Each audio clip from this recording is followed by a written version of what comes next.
तौर पर सामने आ रहे हैं और युद्ध महायुद्ध में तब्दील हो रहा है। इजरायल और ईरान युद्ध से जुड़ा बड़ा अपडेट आप जानिए। इजरायली हमले में ईरानी सेना के डिप्टी कमांडर को ढेर कर दिया गया। खामेनेई के मारे जाने से खत्म होगी जंग, ये नेतन्याहू ने कहा है। नेतन्याहू ने साफ कह दिया कि खामेनेई खत्म होगा तब जाकर ये जंग खत्म होगी। जरा सोचिए, ईरान का सुप्रीम लीडर खामेनेई जो कि बार बार इजरायल को चेतावनी दे रहा है, धमका रहा है और बड़ी तबाही का दावा कर रहा है, अब खामेनेई के खात्मे पर बात आ गई है। बेंजामिन नेतन्याहू ने साफ कर दिया कि खामेनेई खत्म होगा तब युद्ध खत्म होगा, यानी अभी तो और ज्यादा तबाही दोनों तरफ देखी जाएगी। मेरे साथ में अजय जांडियाल जुड़े हुए हैं लगातार। अजय, ये तो बहुत बड़ी बात है। सीधे तौर पर नेतन्याहू ने कह दिया कि खामेनेई खत्म होगा तो युद्ध खत्म होगा। इससे पहले नेतन्याहू की तरफ से कहा गया था कि उन्हें और ट्रंप को मारने की साजिश में ईरान है। देखिए, बिल्कुल अगर आप देखें तो जो लगातार बयानबाजियां की जा रही हैं उसमें स्पष्ट कर दिया गया है, चाहे वो डिफेंस मिनिस्टर हो इजराइल के या फिर नेतन्याहू, उन्होंने कहा कि मुल्ला रजीम का अंत, मुल्ला रजीम मतलब खामेनी जो सुप्रीम लीडर है ईरान के, जब तक उनको खत्म नहीं किया जाता ये जंग खत्म नहीं होगी। ईरान की तरफ से लगातार आप देखें तो प्रयास किए गए, मगर इजराइल ने इस तरीके से जो है प्लान किया कि ईरान के तमाम जो एयरफोर्स जो की ताकत थी, एयरफोर्स स्टेशन थे, एयरबेसिस थे, उनको पूरे तरीके से खत्म किया, उनके डिफेंस सिस्टम को खत्म किया और उसके बाद आज ईरान के ऊपर मंडरा रहे हैं इजराइल के फाइटर जेट्स और लगातार हमले कर रहे हैं।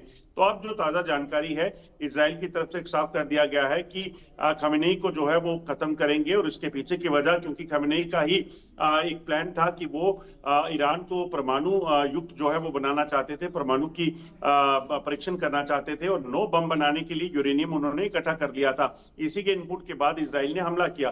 तो अब साफ कह दिया गया है कि जब तक खामेनेई जिंदा है तब तक ये हमले रुकेंगे नहीं। और इसी चीज को लेकर आपको बता दूं कि ईरान में कई ऐसे इजराइल के जो खुफिया एजेंसी मोसाद है उसके एजेंट्स जो हैं वो बैठे हुए हैं और लगातार इस चीज को प्लान कर रहे हैं कि कैसे खामेनेई तक पहुंचा जाए, कैसे उनकी हत्या को अंजाम दिया जाए। जिस तरीके से यहाँ खामेनेई के खत्म करने की बात बेंजामिन नेतन्याहू ने कर दी, और हमने ये भी देखा कि इजरायल के हमले में अब तक ईरान का कैसे बड़ा नुकसान हुआ है, प्रिसिजन अटैक हुए हैं और उन जगहों पर हमला हुआ है जहां पर नुकसान सबसे ज्यादा हो। ऐसे में ये बेंजामिन नेतन्याहू का दावा कि खामेनेई खत्म तो युद्ध खत्म, ईरान के अंदर ही कुछ कॉन्ट्रडिक्शन भी सामने आ रहे हैं। ईरान के विदेश मंत्री कुछ और कहते हैं, ईरान के सुप्रीम लीडर का दावा कुछ और है। इन सभी के बीच अमेरिकी और इजरायली मीडिया का ईरान पर बड़ा दावा भी सामने आ रहा है। आज आप रहिए, ईरान के खिलाफ युद्ध में उतरने की बात सामने आ रही है। अमेरिका और इजरायल मीडिया जो है वो ईरान पर बड़ा दावा कर रहा है। ईरान पर बड़ा दावा, ईरान के खिलाफ युद्ध में उतर सकता है अमेरिका। डील के लिए अंतिम प्रयास करेंगे ट्रंप। डील नहीं होने पर इजरायल को बंकर बस्टर बम देंगे। इजरायल ये पहले से भी ये कहता रहा है कि युद्ध तो अभी चलता रहेगा। इस बीच अमेरिका की एंट्री हुई और अमेरिका ने ये साफ कर दिया। अमेरिका ने कहा कि ईरान को समझौते के लिए तैयार रहना होगा, वरना तबाही के लिए तैयार रहना होगा। अब इन सब के बीच ही डील नहीं होने पर इजरायल को बंकर बस्टर बम अमेरिका देगा, यानी अमेरिका भी अब इस युद्ध में उतर सकता है। ट्रंप कह रहे हैं या तो समझौते के लिए तैयार या तो फिर बर्बादी और तबाही के लिए तैयार। अजय, हालांकि अभी पिछले ही दिनों ट्रंप की ओर से ये उम्मीद जताई गई थी कि ईरान और इजरायल के बीच में युद्ध बहुत जल्दी शांत हो या शांति कायम हो, ऐसी उम्मीद कर सकते हैं, लेकिन डेट को लेकर अभी नहीं बताया था कि कितने दिन लगेंगे। अब तो सीधे अमेरिका कह रहा है कि युद्ध नहीं रुका तो सीधे अमेरिका सपोर्ट करेगा इजरायल को। देखिए, बिल्कुल यही होने वाला है, क्योंकि ईरान किसी भी तरीके से परमाणु हथियारों का आविष्कार करे ये ना अमेरिका को गवारा है ना ही इजराइल को गवारा है। और जब इजराइल ने ईरान पर हमला किया था, जानकारी जो मिल रही है उसके मुताबिक, तब अमेरिका को इस चीज की जानकारी दी गई थी कि इजराइल जो है वो ईरान पर हमला करने वाला है। कहां पर उसके न्यूक्लियर फैसिलिटीज जो है वो हैं उनको निशाना बनाया जाएगा। इस चीज को सारी जानकारी अमेरिका को पहले थी।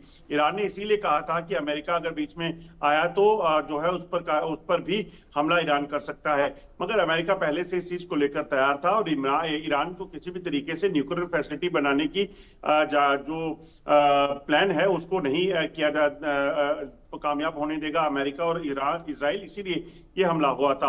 अब अगर आप देखें तो जिस तरीके से ईरान लगातार निशाना बना रहा है इजराइल को और खासतौर पे युद्ध लंबा खिंचता जा रहा है, उसके बीच अगर जरूरत पड़ी तो अमेरिका डायरेक्ट जो है वो तो नहीं, मगर इजराइल को तमाम मदद करके जो है वो ईरान को नुकसान पहुंचाने की जो प्लानिंग है या जो खमनेई तक पहुंचने की जो प्लानिंग है उसके लिए मदद कर सकता है। अभी भी अगर आप देखें तो उनके आर्मी चीफ मारे जा चुके हैं, उनके न्यूक्लियर जो प्रोग्राम थे उसके चीफ मारे जा चुके हैं, डिप्टी चीफ मारे जा चुके हैं, कई साइंटिस्ट कई जनरल जो है मारे जा चुके हैं। माफ कीजिएगा।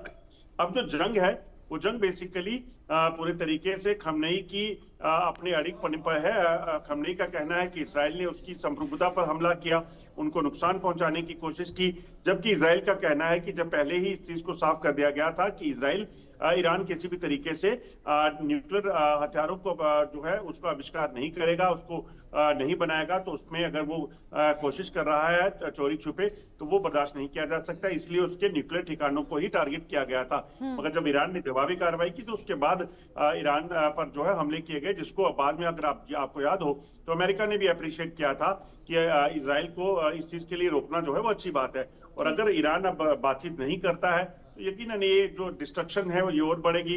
लगातार जो बमबारी चल रही है इजराइल की तरफ से वो और ज्यादा तेज होगी, और फिर अगर अमेरिका हथियार देना शुरू करता है तो यकीनन इजराइल के लिए और ज्यादा ताकत होगी वो।